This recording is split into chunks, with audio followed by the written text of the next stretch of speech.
दोस्तों, legal and legal में एक बार फिर से आपका स्वागत है। सुप्रीम कोर्ट के समक्ष एक बार फिर से लॉ ग्रेजुएट द्वारा याचिका दायर की गई है। उनकी यह याचिका उत्तर प्रदेश बार काउंसिल द्वारा एनरोलमेंट फीस के संबंध में दायर की गई है।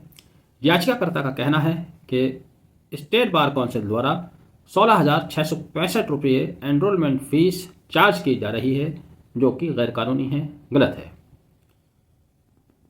इस याचिका पर सुप्रीम कोर्ट ने स्टेट बार काउंसिल को नोटिस जारी किया है।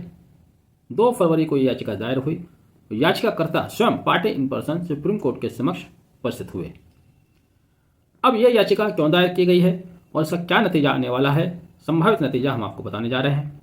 दरअसल एडवोकेट एक्ट 1961 की धारा 24 सब क्लॉज 1 सब क्लॉज ई में एनरोलमेंट फीस के बारे में स्पष्ट कहा गया है कि स्टेट बार काउंसिल, चाहे वो किसी भी स्टेट की है, state bar council law graduate से एनरोलमेंट के लिए 600 रुपया फीस वसूल करेगी तथा 150 रुपया बार काउंसिल ऑफ इंडिया के लिए वसूल किया जाएगा। यानी कि कोई भी स्टेट बार काउंसिल 600 रुपये से ज़्यादा एनरोलमेंट फीस चार्ज नहीं कर सकती और 150 रुपया बार काउंसिल ऑफ इंडिया, यानी कि कुल मिलाकर 750 रुपया एनरोलमेंट फीस होनी चाहिए।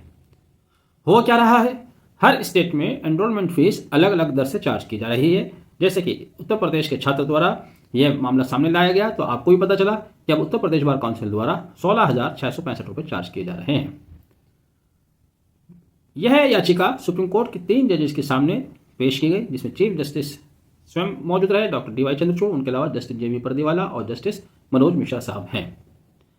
अब chief justice doctor DY Chandrachud साहब के सामने इस तरह की यह पहली याचिका नहीं है, बल्कि लगभग 6 महीने के अंदर ये दूसरी याचिका आई है।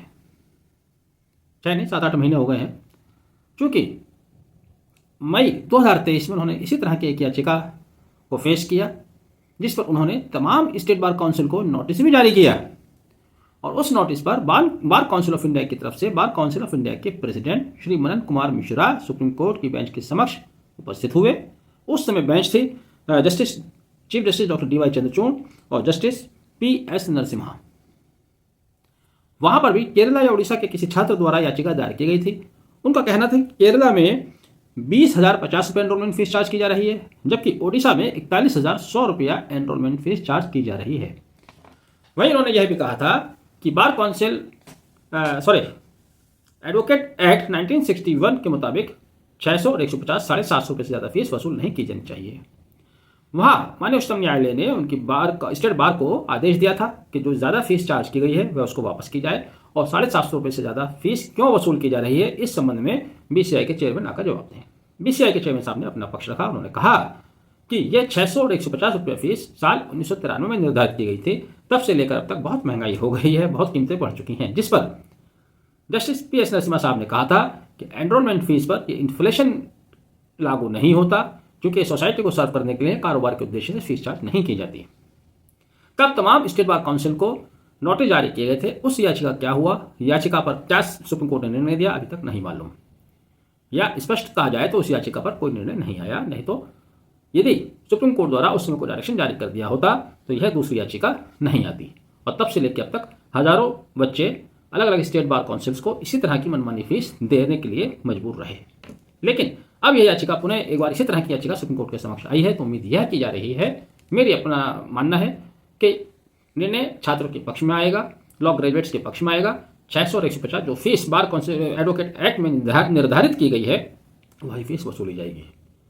अगर इससे कुछ ज़्यादा होता है तो सुप्रीम कोर्ट डायरेक्शन दे सकता है कि एडवोकेट प्रोटेक्शन एक्ट में सरकार द्वारा संशोधन लाया जाए और फीस को इस हद तक 10% या 20%, जो भी सुप्रीम कोर्ट समझता है, इतनी बढ़ाई जा सकती है, बढ़ा दिया जाना चाहिए। लेकिन ये जो 16,000, 20,000, 40,000 या इससे ज़्यादा फीस वसूल की जा रही है, ये वाकई में उन नए छात्रों के लिए जो लीगल प्रोफेशन में कदम रखते हैं उनके लिए एक मुश्किल बात है, गलत है। इतनी ज़्यादा फीस चार्ज नहीं की जानी चाहिए और यह निर्णय छात्रों के पक्ष में आएगा, ऐसा हमारा मानना है।